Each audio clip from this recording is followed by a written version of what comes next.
नोरमा group, जो सोचता है वो करता है। आपके अपने सपनों का आशियाना। पटना में हाल ही में वीआईपी पार्टी के प्रमुख मुकेश सहनी ने एक बड़ा शक्ति प्रदर्शन किया। इस जनसभा को देखकर साफ समझा जा सकता है कि मुकेश सहनी अब बिहार की सियासी जमीन को फिर से साधने में जुटे गए हैं। पटना की सड़कों पर उमड़ा जनसैलाब उनके बढ़ते जनाधार की ओर इशारा करता है। इस सभा में उन्होंने मिशन फुलन की घोषणा की और बताया कि अब वीआईपी पार्टी सिर्फ सत्ता की साझेदारी नहीं बल्कि सामाजिक न्याय और बहुजन हितों के लिए संघर्ष करेगी।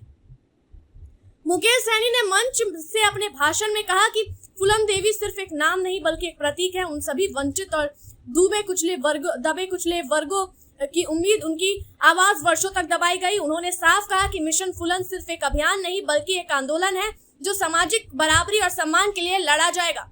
सहनी ने खुद को उस वर्ग का नेता बताया जिसकी आवाज आज भी राजनीतिक गलियारों में अनसुनी रह जाती है। उन्होंने यह भी इशारा किया कि आने वाले चुनाव में वीआईपी पार्टी नए सियासी समीकरण बना सकती है। भले ही वे अभी किसी गठबंधन का हिस्सा ना हो, लेकिन उनका जनाधार दिन ब दिन बढ़ रहा है। उन्होंने अपनी पार्टी को बहुजन समाज, निषाद समुदाय और अन्य पिछड़ी जातियों का सच्चा प्रतिनिधि बताया।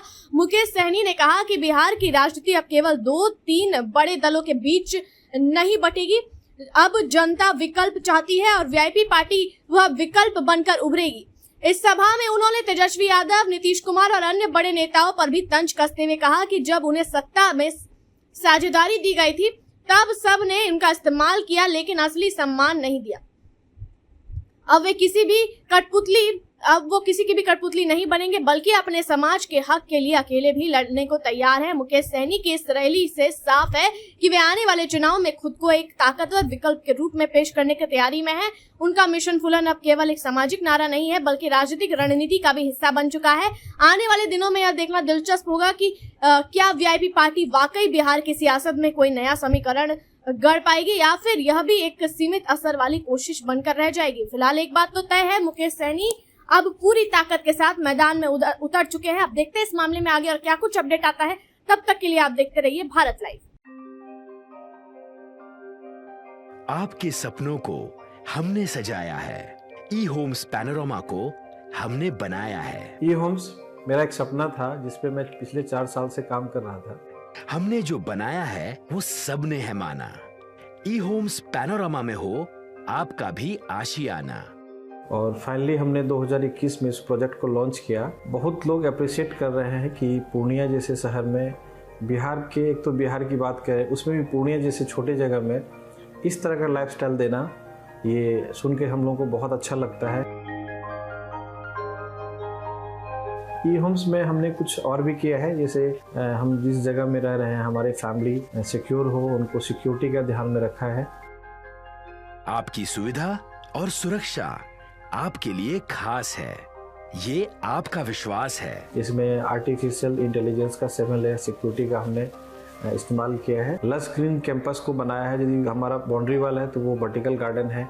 ये जितनी भी फैसिलिटी होता है एक इंटरनेशनल टाउनशिप में ई होम्स है, ये हम लोग विश्वास नहीं कर पा रहे हैं। जो भी हमारे मित्र, दोस्त या जो भी हमारे बाहर के बाहर आते हैं तो हम लोगों को बहुत अच्छा सुनने को मिलता है और बहुत अच्छा क्रेडिट मिल रहा है। वो सारा हमने सिर्फ एक बिल्डिंग नहीं बनाया, हमने एक बहुत अच्छा लाइफस्टाइल दिया ई होम्स में, और मेरा एक सपना था जिसको मैं आज फुलफिल होते हुए देख पा रहा हूँ। ये आपका आवास है। ई होम्स पैनोरमा में अब आपका निवास है। E Homes Panorama, luxurious lifestyle redefined. Panorama group, जो सोचता है वो करता है। अगर ये वीडियो पसंद आई और वह बिहार के राजनीति और बिहारियत से सरोकार रखेनी तो सब्सक्राइब बटन दबा के चैनल के सब्सक्राइब कर ली। ओजे एगो घंटी बा, ओकरा बटन दबा देला से कुल सटीक और मारक खबर रुआ मुफ्त में मिल जाई। अगर रुआ पत्रकारिता के हमनी के नया प्रयोग में सहयोग कर चाहतानी तो ज्वाइन बटन दबा दी। पेटीएम नंबर नोट कर ली 9386 816 700।